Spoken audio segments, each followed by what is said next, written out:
So, what are we doing today? Well, we're trying to stay warm today, but I also took a walk around the farm to see what damage is caused from the ice, the sleet that's happening around here in Texas. And as you can see behind me, a tree fell that was kind of dead anyway, so you know, it needed to come down, so it just saved me a job of having to chainsaw it down. But there'll probably be other big branches that have fallen once the trees get weighted down with too much ice on them.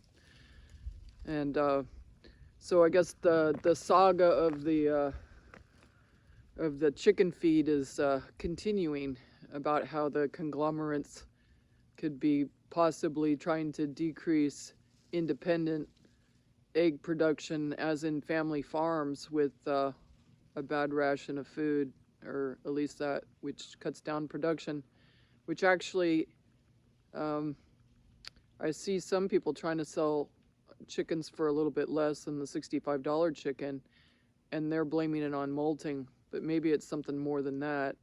And also the gal down the street, she noticed that her chickens were not laying as well, very like one here and there. She thought they were maybe molting too. I don't have any of my own because a raccoon managed to eat them before I noticed that the feed was perhaps decreasing egg production. I did not experience that whatsoever. But it's darn cold out here, so I guess I have a workaround. Americans are great at workarounds. I remember working with the native forces, and the Germans wouldn't accept anything but it has to work, and they would send it back if something didn't work, whereas Americans would always just say, how can I work around that?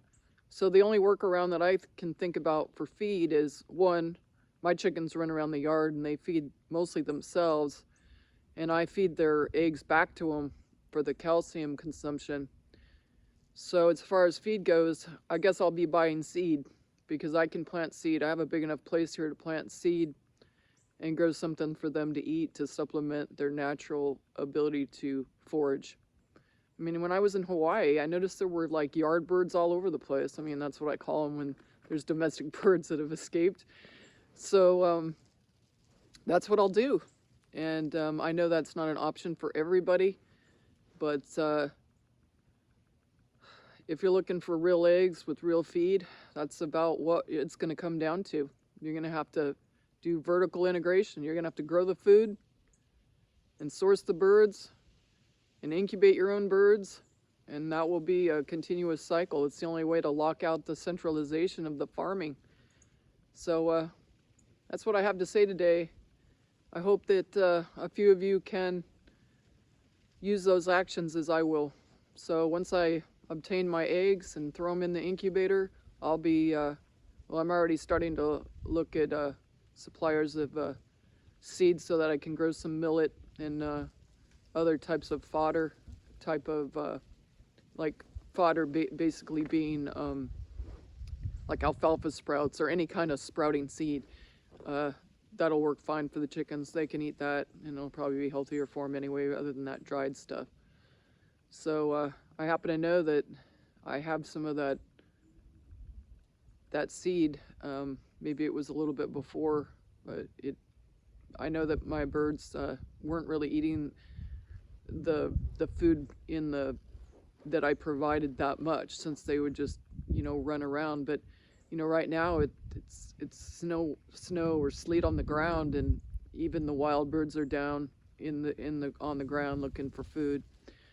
So that's all I have to say about that. I just have a workaround.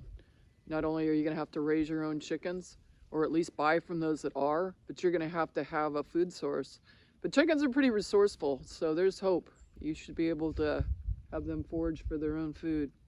I don't know what that was. I looked away because I thought there was another branch falling. So I guess that the question, if the tree falls in the middle of the forest, if you're not there, did it make a sound? Well, when this tree fell behind me, I heard something breaking. I actually thought it was in the other direction. So I don't know if that counts as being there, but I heard the sound and I wasn't there in person to see it. Anyway, You all have a good day. Stay warm. Safe is safe. Don't drive if you don't have to. And if you do, slow down. Bye-bye.